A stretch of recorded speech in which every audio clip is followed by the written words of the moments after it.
જૂનાગઢ તોડકાંડમાં રોજ નવા ખુલાસા થઈ રહ્યા છે। જૂનાગઢ એસઓજી ઓફિસ અને તરલ ભટ્ટની ઓફિસમાં તપાસ કરવામાં આવી। પીઆઈ તરલ ભટ્ટ અનેકવાર એસઓજી પીઆઈની ઓફિસે ગયા હતા, તો પીઆઈ તરલ ભટ્ટે પુરાવાનો નાશ કર્યાની આશંકાએ પણ જોર પકડ્યું છે। જૂનાગઢમાં ભટ્ટના નિવાસસ્થાને તેમજ ઓફિસે પુરાવા નષ્ટ કર્યા હતા। તો જૂનાગઢ તોડકાંડની ગુજરાત એટીએસે તપાસ કરી। જૂનાગઢ તોડકાંડમાં ફરિયાદીનું નિવેદન પણ નોંધાયું છે। માધુપુર સટ્ટાકાંડ અને જૂનાગઢ તોડકાંડ વચ્ચે સંબંધ છે તેવું સૂત્રો પાસેથી માહિતી પ્રાપ્ત થઈ છે। એસઓજી પીઆઈને 335 બેંક ખાતાની વિગતો આપ્યાની ચર્ચાએ પણ જોર પકડ્યું છે। તો બેંકની વિગત આપી નોટિસ આપવાનો આ કારસો ઘડાયો છે તેવું સૂત્રો કહી રહ્યા છે। બે લોકો પાસેથી 20 અને એક પાસેથી 15 લાખ પડાવવાની વાત અહીં સામે આવી છે। બાદમાં એસએમસીની તપાસ નાણાં પરત આપ્યા હોવાની પણ વાત અહીં ખુલી છે। તરલ ભટ્ટે 335 ખાતેદારોની વિગત ક્યાંથી મેળવી તે મોટો સવાલ છે।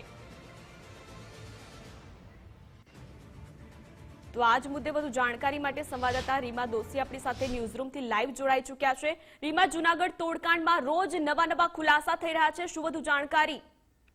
જી, ખાસ તો જો વાત કરવામાં આવે તો સૌથી મહત્વની વાત અહીંયા એ છે કે લોકો મનોરંજન અને ઝડપથી પૈસા કમાવા માટે સટ્ટો રમતા હોય છે, અને ત્યારે જ આ સટ્ટા પકડીને એક પોલીસ અધિકારી છે તે સરકારની નજરમાં વાહવાઈ લેતા હોય છે, પરંતુ તેની સાથે જ તેની વિગતો મેળવીને બાદમાં લોકો એમની પાસેથી ખંડણી માંગવાની પણ આ જે સમગ્ર પ્રકરણ છે તેની લઈને સૌથી મોટો ખુલાસો એ છે કે આ સમગ્ર મામલાને લઈને એટીએસ છે તેના દ્વારા તપાસ હાથ ધરી દેવામાં આવી છે। જૂનાગઢ એસઓજી અને તરલ ભટ્ટની ઓફિસમાં તપાસ હાથ ધરવામાં આવી છે। સાથે જ તરલ ભટ્ટના જૂનાગઢનું જે તેમનું નિવાસ સ્થાન છે ત્યાં પણ તપાસ હાથ ધરવામાં આવી છે, અને સાથે જ એવું પણ માલુમ પડ્યું છે કે તરલ ભટ્ટ દ્વારા પુરાવાઓ છે જેનો નાશ પણ કરવામાં આવ્યો છે। એટલે આ સમગ્ર મામલાને લઈને ખાસ એટીએસ તરફથી પણ એક રિપોર્ટ પણ તૈયાર કરવામાં આવશે, અને સાથે જ જે માધુપુરાનો સટ્ટાકાંડ હતો તેને લઈને પણ સ્ટેટ મોનિટરિંગ સેલ છે તેના દ્વારા પણ એક રિપોર્ટ રજૂ કરાયો છે, અને તે પણ ડીજીપીને સોંપવામાં આવશે। અને સાથે જ સૌથી મહત્વની વાત કે માધુપુરાનો જે સટ્ટાકાંડ હતો,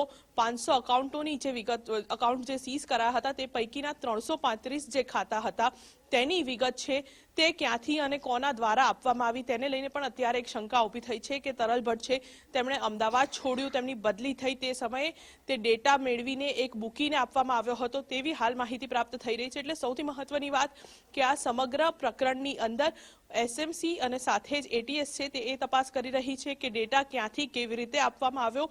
સાથે જ આ તમામ જે ખાતેદારો છે અને તેની સાથે જ ફરિયાદી છે તેમના દ્વારા પણ નિવેદન નોંધવામાં આવ્યા છે, અને જે પ્રકારની માહિતી પણ પ્રાપ્ત થઈ છે, બે લોકો પાસેથી 20 લાખ અને એક લોકો પાસેથી 15 લાખ જે છે તે માંગ્યા હતા, પરંતુ બાદમાં વચ્ચે એક પીઆઈ પડતા તે પરત પણ આપ્યા હોવાની માહિતી હાલ પ્રાપ્ત થઈ રહી છે। એટલે સૌથી મહત્વની વાત આ સમગ્ર પ્રકરણને લઈને એસએમસી છે તે સટ્ટાકાંડનો તો રિપોર્ટ આપશે જ, પરંતુ તોડકાંડની પણ જો વાત કરીએ તો એટીએસે પણ હવે તપાસ છે તે તેજ કરી છે। તરલ ભટ્ટની ઓફિસ હોય કે એસઓજીમાં પણ તેઓ કેટલી વખત ગયા હતા તેને લઈને પણ હાલ તપાસ શરૂ કરવામાં આવી છે। જી રીમા, માહિતી બદલ આપનો આભાર।